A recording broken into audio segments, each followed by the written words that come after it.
I still remember standing in that driveway, rain soaking through my jacket, my suitcase getting heavier by the second. Behind me, the house I grew up in looked warm and inviting through the downpour, but I knew I was not welcome anymore. My father's words still echoed in my head, cutting deeper than any cold rain ever could. You are not welcome in this house. I could not understand how everything fell apart so fast. How did I go from being a contributing member of this family to standing here like a stranger? The answer, I would later learn, was simpler and more painful than I ever imagined. Before we dive into how one lie can shatter a family, let me know where you are watching from in the comments below. And if you have ever been wrongly accused by someone you trusted, hit that like button and subscribe, because this story might hit closer to home than you think. Now let me take you back to the night everything fell apart. My name is Cliff, and 3 months before that awful rainy night, life actually felt pretty good. I was 25, working at a logistics company in the outskirts of Portland, and things were finally starting to click for me. I had just gotten promoted to operations coordinator, which came with a decent raise and some actual responsibility. For the first time in my adult life, I felt like I was building something real. I lived with my parents and my older brother Dylan in the 2-story house where we grew up. It was a quiet neighborhood, the kind where everyone knew each other and looked out for one another. My dad had worked in construction for 30 years, building everything from strip malls to apartment complexes. He was a tough guy, the kind who believed in hard work, keeping your word, and protecting your family's reputation above all else. My mom taught 2nd grade at the local elementary school. She was the opposite of Dad, soft-spoken and patient, always trying to smooth over conflicts before they got out of hand. Dylan was 28, 3 years older than me, and we used to be close when we were kids. We would ride bikes through the neighborhood, play basketball in the driveway until the streetlights came on, and cover for each other when one of us broke Mom's rules. But somewhere along the way, things changed. Dylan worked in sales, or at least he tried to. He bounced from job to job, never quite finding his footing. He would get hired, do okay for a few months, then something would happen. A personality conflict with a boss missing too many days or just losing interest. He always had an excuse. While Dylan struggled, I kept moving forward. I was not trying to show him up or anything like that. I just wanted to build a stable life. But I could tell it bothered him. When I got my promotion, I mentioned it at dinner one night, trying to share some good news. Dylan barely looked up from his plate. Dad clapped me on the shoulder and said he was proud. Mom beamed. But Dylan just muttered something about being happy for me and excused himself early. I'd been planning to move out and get my own apartment. I'd been saving up, looking at places online, imagining what it would be like to have my own space. But then Dad pulled me aside one evening and asked if I would consider staying home a little longer. He wanted to do some renovations on the house, fix up the roof, update the kitchen, maybe add a deck out back. He said if I could contribute $3,000 a month toward the household and renovation fund, it would really help move things along faster. I thought about it for maybe 5 minutes before agreeing. $3,000 was more than fair, considering I would not have to worry about rent, utilities, or groceries. Plus, I liked the idea of helping my parents improve the house. They had given me so much growing up. This felt like a small way to give back. We even started talking about plans over dinner, looking at pictures of decks online, debating tile colors for the kitchen. It felt good. It felt like family.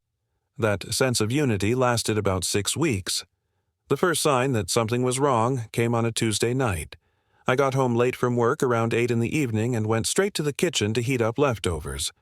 As I walked past the living room, I heard Dylan on the phone in his bedroom upstairs. His door was slightly open and his voice carried down the hallway. He thinks he is so perfect. Always Dad's golden boy, just because he got some stupid promotion. I froze at the bottom of the stairs, fork in hand. I knew he was talking about me. My stomach twisted, but I told myself maybe he was just venting to a friend. Everyone gets frustrated with their siblings sometimes. Right, I did not want to make it into a bigger deal than it was. So I finished heating my food and ate alone at the kitchen table, trying to shake off the uncomfortable feeling settling in my chest.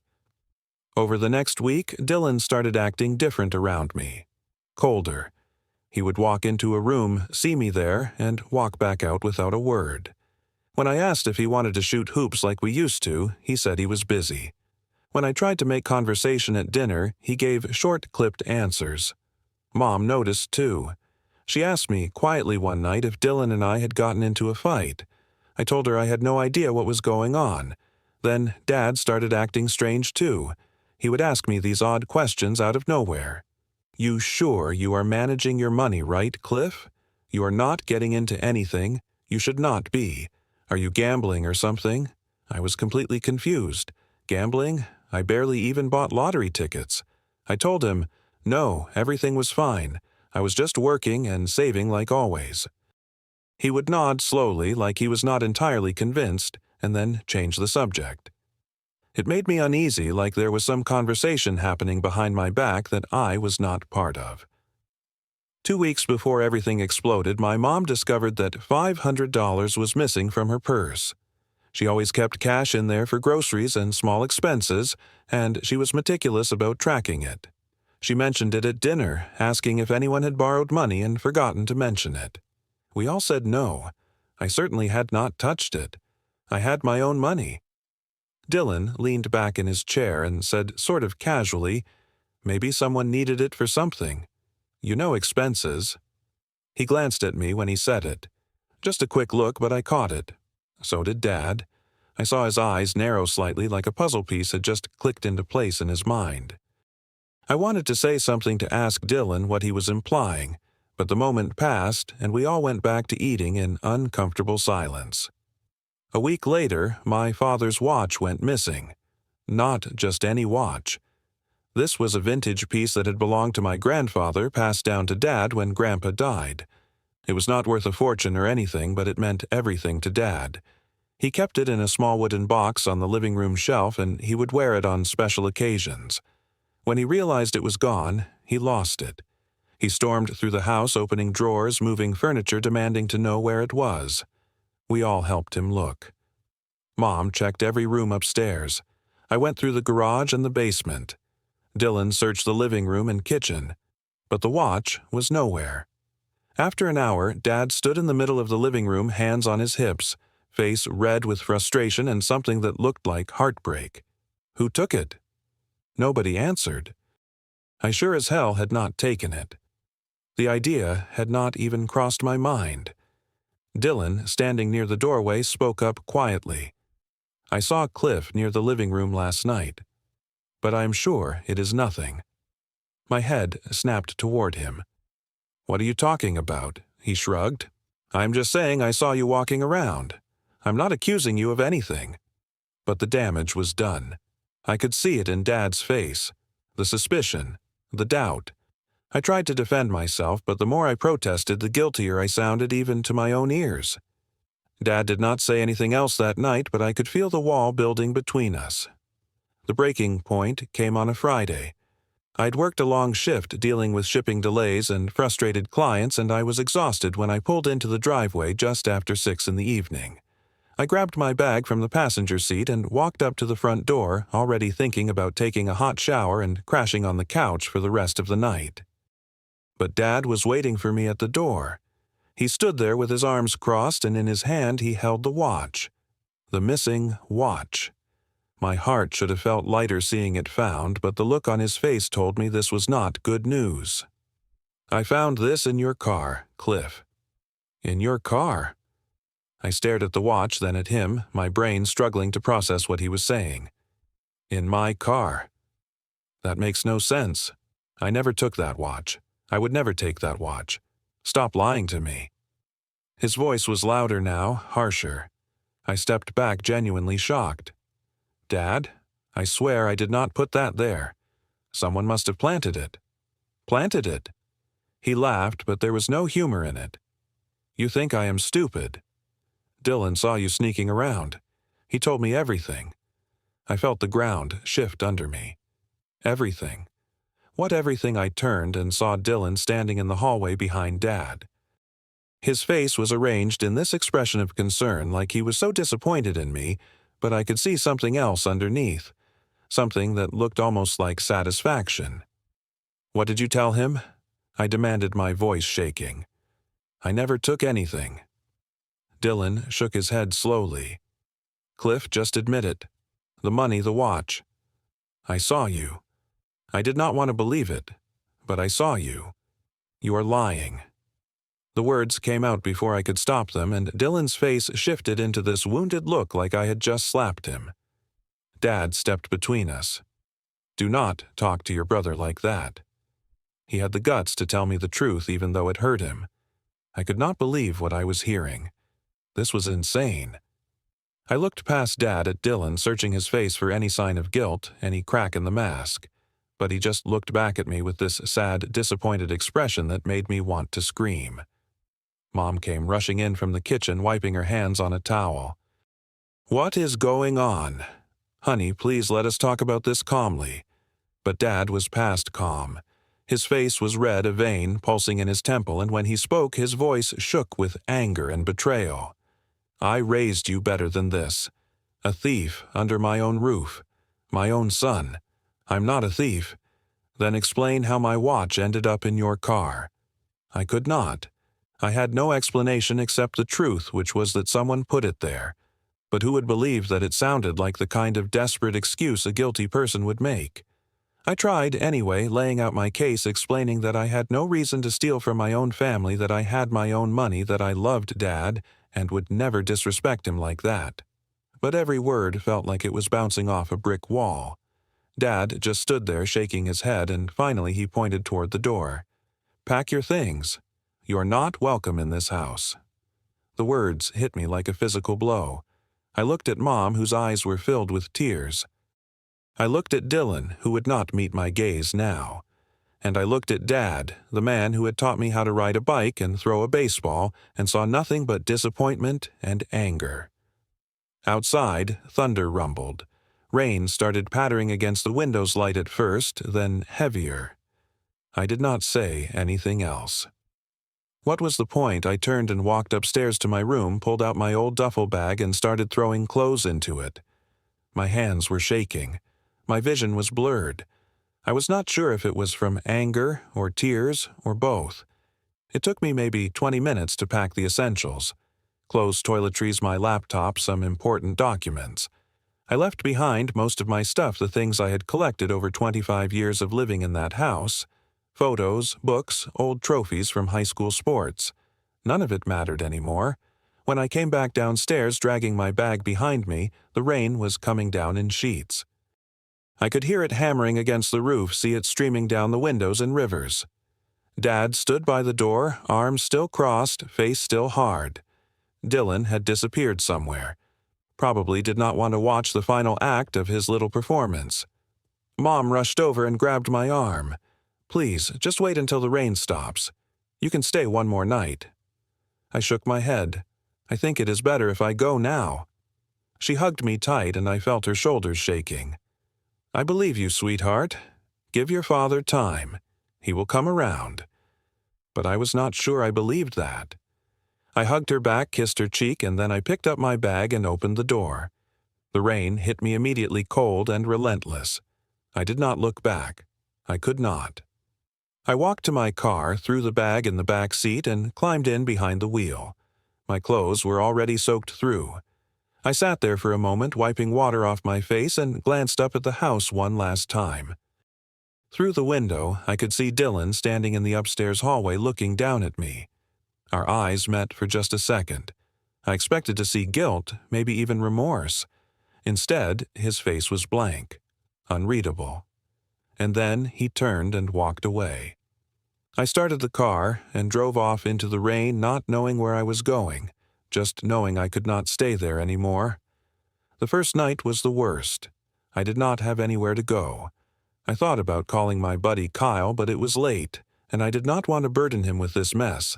So I ended up parking in the lot of a 24-hour supermarket, reclining the driver's seat as far as it would go, and trying to sleep. The rain pounded on the roof all night. Every time a car drove past, its headlights would sweep through my windows and wake me up.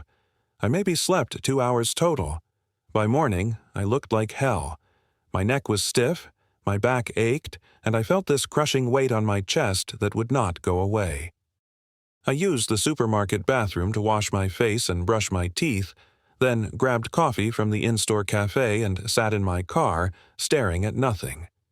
I called Mom. She answered on the second ring, her voice thick with worry. "Where are you? Are you okay?" "I am fine. I am safe." "How is Dad?" She hesitated. "He's still upset. Honey, he needs time." "What about Dylan? Did he say anything?" Another pause. "He is upset too. He feels terrible about all of this." I almost laughed. "Terrible." "Right." I told Mom I had to go, that I would call her later, and hung up before my voice could crack. I spent that whole day looking for a place to stay. Most apartments required first and last month's rent plus a security deposit, and while I had savings, I did not want to burn through them that fast. Finally, I found a motel on the edge of town. $250 a week for a room that smelled like mildew and had a mattress that felt like it was made of cardboard. But it had 4 walls and a roof, and that was all I needed. I moved in that afternoon, unpacking my single duffel bag and looking around at the dingy space that was now my home. The wallpaper was peeling in the corners. The carpet had stains I did not want to think about. The bathroom was tiny with a shower that only produced lukewarm water. But it was mine, at least for now. The next 2 weeks were a blur. I kept going to work because what else was I going to do? My coworkers noticed something was off. A few of them asked if I was okay, and I gave them some generic answer about looking for a new place to live. Nobody pushed for details, which I appreciated. But inside, I was falling apart. Every night I would come back to that depressing motel room and lie on the bed staring at the ceiling, replaying everything in my head. I kept trying to figure out where I went wrong, what I could have done differently. But no matter how many times I went over it, I came back to the same conclusion. Dylan had set me up. He had stolen the money. He had taken the watch and planted it in my car. And he had lied to Dad, knowing exactly what would happen. But why? We were brothers. We used to be best friends. What had I done to make him hate me so much Kyle came to visit me on the 4th day? He brought burgers and fries from our favorite spot downtown, and we sat on the edge of the motel bed eating and talking. When I told him everything, he just shook his head. "Man, this does not make sense. I mean, I know Dylan's always been a little jealous of you, but this is next level." Jealous? I had noticed the tension, sure, but I never thought it went that deep. Kyle gave me a look. "Come on, Cliff. You've had a steady job for years. You're responsible, you save money, your parents are proud of you. Dylan's been bouncing around, barely keeping it together." "You do not think that eats at him?" I thought about it. Maybe Kyle was right. Maybe the resentment had been building for years, and my promotion was just the final straw. But even if that was true, it did not make what Dylan did any less insane. "You need to find proof," Kyle said. "There has got to be something. Text messages, witnesses, anything." But what proof could there be? Dylan was not stupid. He would have covered his tracks. And even if I did find something, would Dad believe me? Or would he think I was just making things up to save myself? I called Mom every day. She always answered, always asked how I was doing, always told me Dad was still angry, but she was working on him. She never mentioned Dylan. I did not ask. I was afraid of what she might say. Those 2 weeks felt like 2 years. I went through the motions at work, but my heart was not in it. I stopped caring about deadlines and client complaints. My manager pulled me aside and asked if everything was all right. I told him I was dealing with some family stuff and would get back on track soon. He seemed satisfied, but I could see the concern in his eyes. At night, alone in that motel room, I would lie awake and think about my family. I thought about Mom's hugs and Dad's rare but genuine smiles. I thought about Dylan and all the good times we used to have, and I wondered if any of that was real or if it had all been an illusion. The worst part was not the anger or even the sadness. It was the loneliness. I had lost my home. I had lost my father's trust, and I had no idea how to get any of it back. 2 weeks after I left on a Sunday afternoon, something happened that I would not find out about until later. But when I did, it changed everything. My family was gathered at the house. Dad, Mom, and Dylan were in the living room. Dylan had invited his friend Travis over to watch a football game. They were drinking beer, eating chips, the television blaring in the background. Dad was in a decent mood for the first time in weeks, probably because he did not have to think about me. Mom was in the kitchen preparing snacks. Dylan and Travis were talking during a commercial break, their voices loud and casual. The game was close, and they were making bets on who would win. Dylan was on his third beer, feeling loose and confident. That was his first mistake. "Dude, you should have seen his face when Dad kicked him out," Dylan said, laughing. Travis grinned. "Man, that is cold. But hey, he had it coming." Right, Dylan leaned back on the couch, still laughing. I mean, planting that watch in his car was genius. He never saw it coming. Travis raised his eyebrows, impressed. "What about the money you took that too?" "Yeah, needed it for that trip to Vegas. Figured I would kill two birds with one stone, get some cash and get Cliff out of the house." Dad was starting to like him more than me anyway. They both laughed, clinking their beer bottles together. Dylan was feeling pretty pleased with himself. He had pulled off the perfect scheme. Cliff was gone. Dad thought Dylan was the trustworthy one. Everything had worked out exactly as he had planned. What he did not know was that Mom had just walked out of the kitchen carrying a tray of sandwiches. She had been about to enter the living room when she heard Dylan's voice. She stopped in the doorway, hidden from view, and listened. Every word hit her like a hammer. Her hands started shaking. The tray wobbled. She almost dropped it, but managed to set it down on the hallway table before anyone heard the crash. She stood there, one hand over her mouth, barely able to breathe.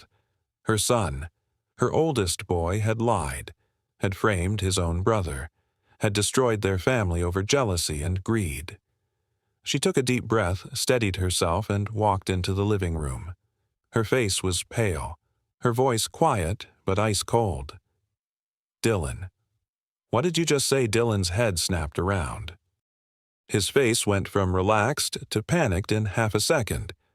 "Mom, I did not know you were there." Mom set the tray down on the coffee table with a sharp clatter. "You planted the watch." "You took the money," Dylan stammered, trying to backtrack. "No, Mom, I was just joking around. We were just messing. Do not you dare lie to me." I heard every word. Travis suddenly looked very uncomfortable. He mumbled something about needing to go and practically bolted for the door. Nobody stopped him. Dad, who had been reading a newspaper in his chair, looked up in confusion. "What is going on?" Mom turned to him, her eyes blazing. Dylan just admitted to framing Cliff. He took the money. He planted the watch. He lied to you. To all of us. For a moment, Dad just sat there not moving, like his brain could not process what he was hearing. Then he stood up slowly, his face hardening. He walked over to Dylan, who was now standing, looking trapped. "Is this true?" "Did you frame your brother?" Dylan tried to deny it at first, stumbling over his words, but Mom cut him off. "I heard you laughing about it. I heard you say you planted the watch in his car. I heard you admit to taking the money. Do not lie to me again." Dad's hands were shaking. His voice dropped to a low, dangerous tone. "You let me kick your brother out in the rain. You let me think he was a thief. You let this family fall apart. For what? Because you were jealous." Dylan looked down, unable to meet Dad's eyes. I did not mean for it to go this far." "Get out of my sight," Dad said quietly. "Just get out." But Mom stopped him. "No, he's going to fix this. Right now." She pulled out her phone and called me. I was sitting in my motel room scrolling through job listings online when my phone rang. I saw it was Mom and answered immediately. "Hello, Cliff, honey. Can you come home? We need to talk." Her voice sounded strange, strained. I hesitated. "I do not think that is a good idea, Mom. Please, it is important.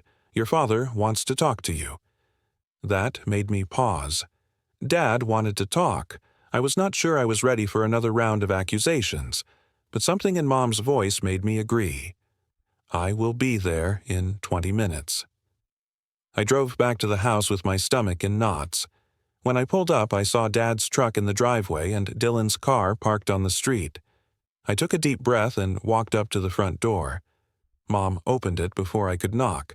Her eyes were red like she had been crying, but there was also something fierce in her expression. "Come in, sweetheart." I stepped inside.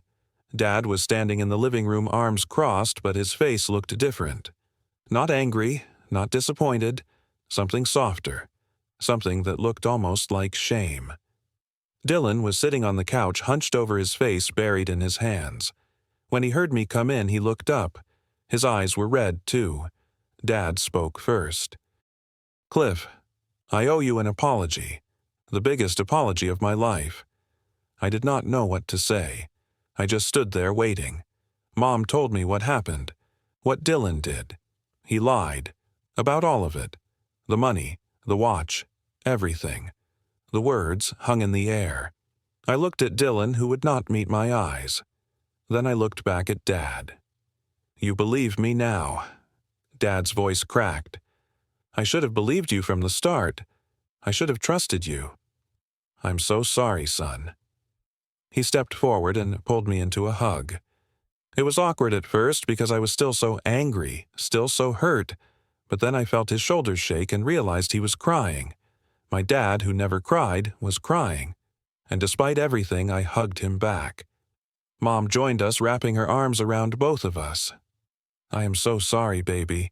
I should have fought harder for you." "It is okay, Mom," I whispered, even though it was not really okay. Not yet. When we finally pulled apart, I looked at Dylan. He was still on the couch, tears streaming down his face. "I am sorry, Cliff. I am so sorry. I was jealous. I messed everything up. I destroyed our family because I could not deal with my own problems. I wanted to yell at him. I wanted to tell him how much he had hurt me, how those 2 weeks in that motel room had been some of the worst of my life. But looking at him, broken and ashamed, I realized I did not have it in me. Not right now. Why Dylan? That was all I could manage to say. He shook his head. "I do not know.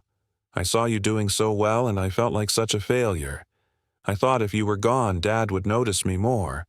I thought maybe things would be better. But I was wrong. I was so wrong." Dad stepped forward. "Dylan, you are going to make this right. Starting now.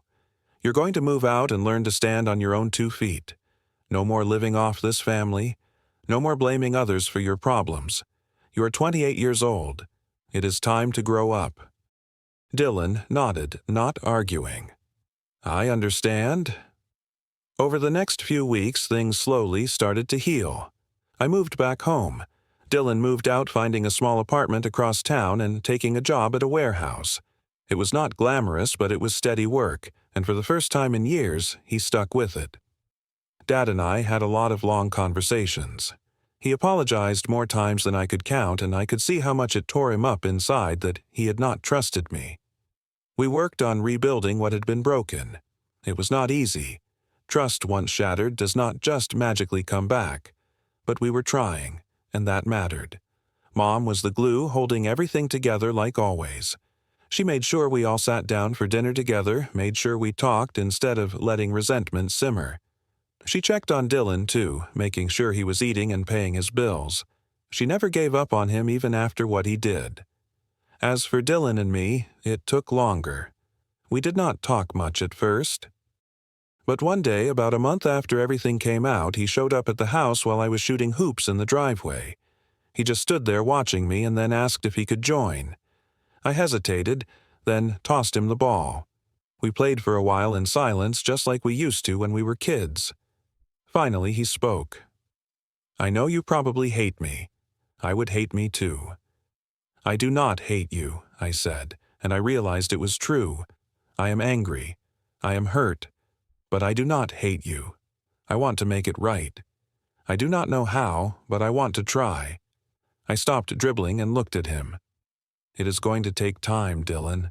A lot of time." He nodded. "I know, but I am willing to wait. For as long as it takes." We did not hug or have some big emotional moment. But we kept playing basketball, and when he left an hour later, something felt a little lighter. Months passed. Dylan kept his job paid. His rent started seeing a therapist to work through his issues. Dad and I rebuilt our relationship stronger in some ways because we had gone through fire and come out the other side. Mom was happy to have her family back together, even if it looked different than before. I learned a lot from that experience. I learned that jealousy can turn people into strangers. I learned that trust is fragile and precious. I learned that family is not perfect and sometimes the people closest to you can hurt you the most. But I also learned that if there is love, if there is truth, then there is hope. And maybe that is the most important lesson of all. That night in the rain taught me something I will never forget. When you stand in the cold with everything stripped away, you find out who you really are. And you find out what really matters. For me, what mattered was not being right or being vindicated. What mattered was that somewhere underneath all the pain and lies there was still a family worth fighting for. So, let me ask you, have you ever been wrongly accused by someone close to you? How did you handle it? Drop your story in the comments below. I would love to hear from you. And if this story resonated with you, please hit that like button, subscribe to the channel, and share this video with someone who might need to hear it. Sometimes we all need to be reminded that even when things fall apart, there is always a chance to rebuild. Thank you for listening to my story. I hope wherever you are today, you are surrounded by people who believe in you and lift you up. Take care of yourselves and remember the truth always comes out eventually. You just have to be patient enough to wait for it.